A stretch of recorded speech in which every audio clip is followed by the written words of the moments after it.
একটি নাটকীয় গল্প। লেখক প্রসূন স্বর্ণকার। চারদিকে একটা হৈ হৈ রই রই ভাব। উষ্ণ সজীবতা ছড়িয়ে পড়েছে বিশ্ববিদ্যালয়ের আঙিনায়।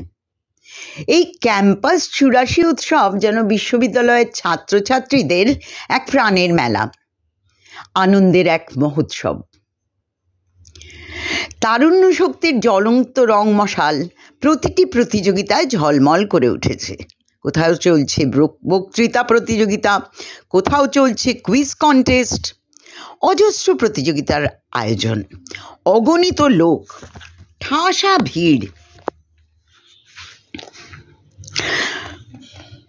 গেটের অনতি দূরে ক্যাম্পাসের তাঁবু, ব্যানার, ফেস্টুন, পোস্টারিং, বুকে ব্যাজ ভলেন্টিয়ার, বুকে থই থই প্রেম সপ্রতিভ তরুণ, হেসে গড়িয়ে পড়া যুবতী, ইত্যাদি ইত্যাদি।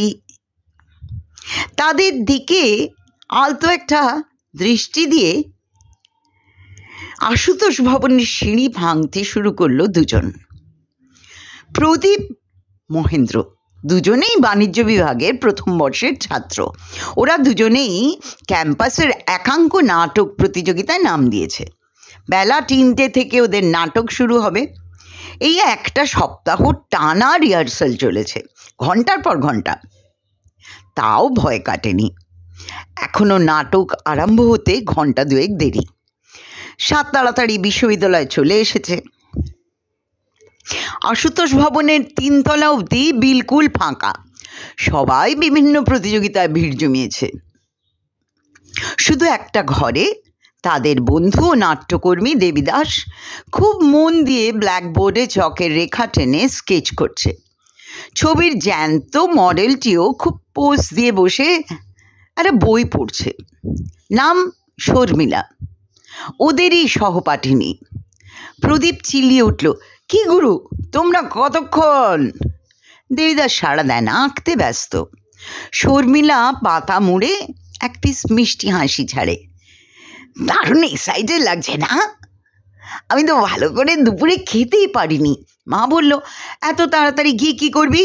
আমি বললাম, মা, ভার্সিটিতে গেলে তবু টেনশনটা একটু কমবে, বাড়িতে জাস্ট টেনশানেই মরে যাব। মহেন্দ্র, একটা সিগারেট ছাড় তো। দেবীদাস খোঁজে যায়, এই আমার স্কেচটা কমপ্লিট করতে দে। তুত্তরি তোর স্কেচ, পাত্রী দেখার মতো করে এদিক তাকা, ওদিক ঘোর, একটু হাস, ফট। ওসব আর পোষাচ্ছে না। মহেন্দ্র উস্কে দেয়, ও কি আর আঁকছে, তোকে দেখছে হাঁ করে। দেবীদাস গর্জে ওঠে, যা যা, আর্টে তুই কি বুঝিস? আর শর্মিলা কি এমন বিউটি কুইন যে হাঁ করে দেখতে হবে? ফিলসফির দুটো হাইফাই মেয়ের সঙ্গে আমার আলাপ আছে, দেখলে জাস্ট ট্যারা হয়ে যাবি। সবাই হো হো করে হেসে ওঠে। সিগারেটের ধোঁয়ায় পাঁচিলের মধ্যে একটা মজলিস তৈরি হয়ে যায়। দেবীদাস এ রসে বঞ্চিত, সে গোঁজ হয়ে দাঁড়িয়ে থাকে। নাক দিয়ে ধোঁয়া বার করে সগর্বে মাথা ঘোরায় শর্মিলা। টাইমটা কী করে কাটানো যায় বলতো? প্রদীপ বলে, চল ক্যান্টিনে যাই। ধুর, একঘেয়ে রাখছে। তাহলে কফি হাউস কিংবা মৌচাক? না না, দূর, চলে না। আদার্স কম্পিটিশনগুলোতে অ্যাটেম্প্ট করি চল। হেভি ভিড়, আরে প্রচুর মেয়ে তো দেখা যাবে। শর্মিলা মহেন্দ্রর চুল ধরে টান দেয়, ইয়ার কি হচ্ছে না, অন্য কিছু ভাব। মহেন্দ্রর মাথায় হঠাৎ একটা আইডিয়া কাঁপে, বলে, শর্মিলা, নাটক করবি? নাটক? সে তো 3টে। প্রদীপ মুখ বেঁকায়, দূর, তার চেয়ে শর্মিলার সাথে প্রেম করা ভালো। Good idea. মহেন্দ্র লাফিয়ে ওঠে, বেশ, প্রেমের নাটক করা যাক। শরৎচন্দ্র ক্লাসের, গরদের শাড়ি পরে হাতে হাত পাকা নিয়ে ফট দেবীদাস ফোড়ন কাটে। প্রেম হলো রবীন্দ্রনাথের। মোটা বিনুনি, চোখে চশমা, সাদা শাড়ি, হাতে বই। দেবীদাসকে থামিয়ে দিয়ে প্রদীপ ফরফর করে বলে ওঠে, শেক্সপিয়ার ছাড়া প্রেম নিয়ে কে তেমন লড়াই করতে পেরেছে গুরু? Romeo Juliet. আর আর ভাব একবার। খিলখিল করে হেসে ওঠে শর্মিলা। সুন্দর বিদুষী মুখে মীনাক্ষী দুটো কৌতুকে ঝলমল করে ওঠে। বেশ বাবা, আমি তোদের জন্য কিছুটা লাবণ্য, কিছুটা বিজয়া, কিছুটা জুলিয়েট হয়ে যাচ্ছি। হ না বাবা, মহেন্দ্র বলে, টাইমটা তো কাটবে। হোক হোক। ওরা সবাই মেতে উঠেছে। শর্মিলার কিন্তু কেমন যেন লাগছে। যা এই মহেন্দ্র, না আমার মুড আসছে না। চেষ্টা কর, মুড নেচে নেচে আসবে, প্রদীপ অভয় দেয়। এদিকে প্রফেসররা যে স্টেজের উপর দাঁড়িয়ে লেকচার দেন, মহেন্দ্র সেই স্টেজের উপর থেকে টেবিল চেয়ার নামিয়ে ফেলল। প্রদীপ মাত্র একটা জানলা ছাড়া সব জানলা বন্ধ করে দিল। দেবীদাস মুছে ফেলল ওর অসমাপ্ত স্কেচটা। আরম্ভ হলো রোমিও জুলিয়েট। শর্মিলা ওর কালো শালটা এমনভাবে জড়িয়ে নিয়েছে যে শাড়ি পরে আছে বলে মনেই হচ্ছে না। কোনো স্ক্রিপ্ট নেই, প্রম্পটার নেই, মানে জুলিয়েট হিসেবে শর্মিলা শুরু করে, বলো কোথা থেকে, কেমন করে তুমি এখানে এলে? আমাদের বাগানের পাঁচিল অত্যন্ত উঁচু, আর তাতে ওঠা খুবই কষ্টকর। তাছাড়া যদি আমার আত্মীয় স্বজনরা তোমাকে এখানে দেখতে পায়, তাহলে তাহলে এই জায়গা হবে তোমার মৃত্যুস্বরূপ। রোমিও রূপে প্রদীপ বলে ওঠে, প্রেমিকরা যা সাহস করার চেষ্টা করে তাই তারা করতে পারে। তোমার আত্মীয় স্বজনরা আমায় কোনো মতেই ঠেকিয়ে রাখতে পারবে না। তারা যদি তোমাকে এখানে দেখে ফেলে, তাহলে তারা তোমায় হত্যা করবে। হা ভগবান, তাদের তরবারির আঘাতের থেকেও ভয়ঙ্কর তোমার সুন্দর চোখের চাউনি জুলিয়েট। ওই চাঁদের নামে শপথ করে বলছি, আমি তোমাকে ভালোবাসি, আমি পৃথিবীকে ভালোবাসি, আমি বড় কিছু করতে চাই। শুধু girls, disco, porn, blue film, drugs, hypocrisy নিয়ে এই জীবন কাটাতে চাই না। আমি চাই। এই মহেন্দ্র, এসব কি বলছিস? শর্মিলা বিস্ময়ে চেঁচিয়ে ওঠে, এগুলো কি রোমিও ডায়লগ? মহেন্দ্র বিরক্ত হয়, নে শর্মিলা, শরৎচন্দ্রের দত্তা করা যাক বলে সে ঘরের একটা আলো জ্বেলে দেয়। শর্মিলার সাদা পিওর সিল্কে মাঝারি পাওয়ারের আলো পড়ে অন্য রং দেখায়। খুব ভদ্রভাবে গায়ে কাপড় দিয়ে বসে শর্মিলা। ঠাস খোলা চুল ঘাড়ের একপাশে এলিয়ে আছে। ওদের কম্পিটিশনে নাটকের জন্য আনা হাত পাখা, থালা, গ্লাস ইত্যাদি বের করে সাজায়। শুরু হয় দত্তা। মহেন্দ্র নরেন আর বিজয়া সেই শর্মিলা। মহেন্দ্র বলে, হাওয়া করবার দরকার নেই, আপনি পাখাটা রেখে দিন। আপনার দরকার না থাকলেও আমার দরকার আছে। বাবা বলতেন, মেয়ে মানুষকে শুধু হাতে কখনো বসতে নেই। আচ্ছা, ব্রাহ্ম হলেও আপনাদের আচার ব্যবহার তো আমাদের মতোই। এতে আশ্চর্য হবার কিছু নেই। আমরা বিলেত থেকেও আসিনি, কাবুল থেকেও আচার ব্যবহার আমদানি করে আনতে হয়নি। এরকম না হলেই বরং আশ্চর্য হবার কথা। না, সত্যি আশ্চর্য। এই মরমী দরদি সাংসারিক পটভূমিকা আজ আর মেলে কই। আমরা পরস্পর বিচ্ছিন্ন, একক, স্বার্থের সংকীর্ণ বাঁধনে বাঁধা। শান্তির নীড়, ছোট সংসার, সাধারণ ঘরোয়া স্ত্রী, কম চাহিদা, পারস্পরিক বোঝাপড়া, এসব কোথায়? শর্মিলা বিস্ময়ে হাঁ হয়ে যায়। দুর্গজ বোড়া, কি আজে বাজে বকছিস তুই? এটা দত্তার ডায়লগ? এরপরে রবীন্দ্রনাথের শেষের কবিতা। শর্মিলার চুলে বিনুনি, চোখে চশমা, হাতে বই, পা মুড়ে হাঁটুতে চিবুক রেখে সে বসে। দেবীদাস আজ ধুতি পরে এসেছিল। অমিত হয়ে সেও শর্মিলার কাছে এসে বসে।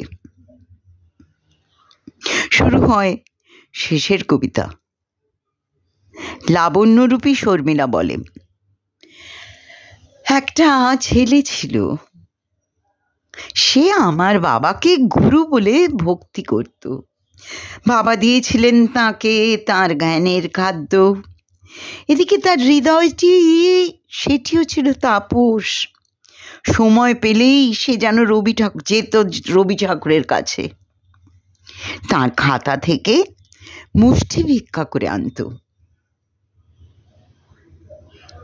দেবীদাস অমিত হয়ে বলে, যে কবিতাটি আজ তুমি পড়লে, বুঝতে পারছি ওটা ওই হতভাগারই মনের কথা।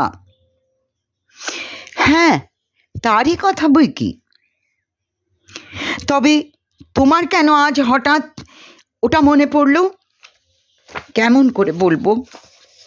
ওই কবিতাটির সঙ্গে আর একটা টুকরো কবিতা ছিল। সুন্দর তুমি চক্ষু ভরিয়া এনেছ সৃজল, এনেছ তোমার বক্ষে ধরিয়া দুঃসহ হোমানল। কিন্তু সেই ছেলেটা কেন আমাদের মাঝে আজ এসে পড়ল? ঈর্ষা করতে আমি ঘৃণা করি লাবণ্য, কিন্তু ঈর্ষা আসে। এই প্রতিযোগিতার যুগে প্রতি মুহূর্তে ক্ষত বিক্ষত হয়ে যাই। প্রতিযোগিতা বড় ভয়ঙ্কর জিনিস। জয়ী ব্যক্তির কাঁধে ভর করে নিঃসঙ্গতা, আর পরাজিত বিশাল গোষ্ঠী হতাশায় কালো হয়ে যায়।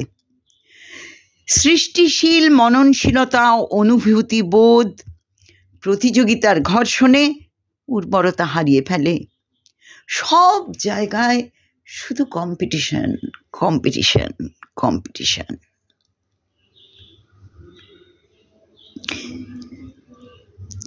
আমাদের কি হবে বলতো? নাটক করতে করতে কট লাইনে চলে যাচ্ছিস কেন? এই শর্মিলা, তোর আবার কি হলো? বলে ওঠে মহেন্দ্র। শর্মিলা দুহাতে মুখ ঢেকে বসেছিল। মহেন্দ্র ডাকে মুখ তোলে, চোখ মুখ খুব সিরিয়াস। আচ্ছা মহেন্দ্র, এসব সত্যি হয় না? কিসের কিসের কথা বলছিস? ধর আমি যদি সত্যি বিজয়া হয়ে গেলাম, আর আমি নরেন? পাগল, আমি ওসব লাইনে নেই। ঘোরো, ঘোরাও, বেড়াও, ফুর্তি করো, চা খেয়ে ভাঁড় ফেলো। সরি শর্মিলা, যত সব শালা আজে বাজে কথা মুখে চলে আসছে। প্রদীপ বলে ওঠে, আমি বাবা এসব ব্যাপারেই নেই। মাধ্যমিকের সময় পাড়ার একটা মেয়ে আচ্ছা যোগ দিয়েছিল, গেল আর মেয়ে।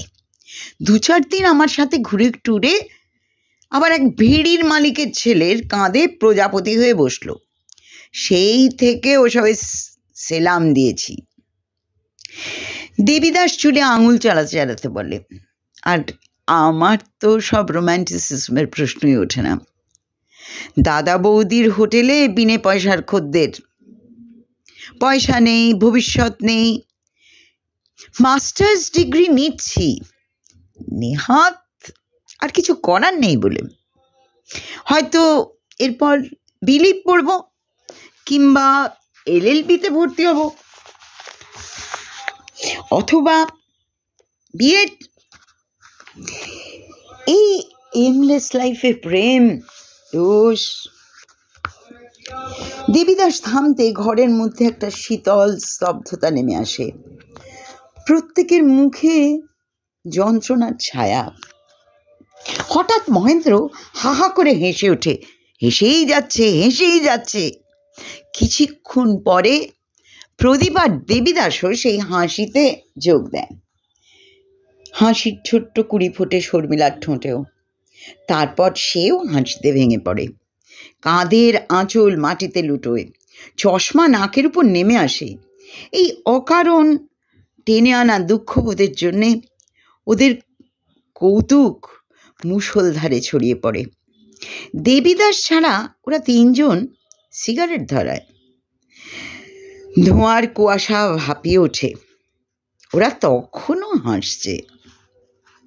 হাসির কলকল্লোলে ভেসে যায় বিবেক, শ্রদ্ধা, ভালোবাসা, ক্লান্তি, হতাশা, স্বপ্ন, অনিশ্চয়তাবোধ, কবিতা, বিবেক, সব কিছুই তখন হাস্যকর।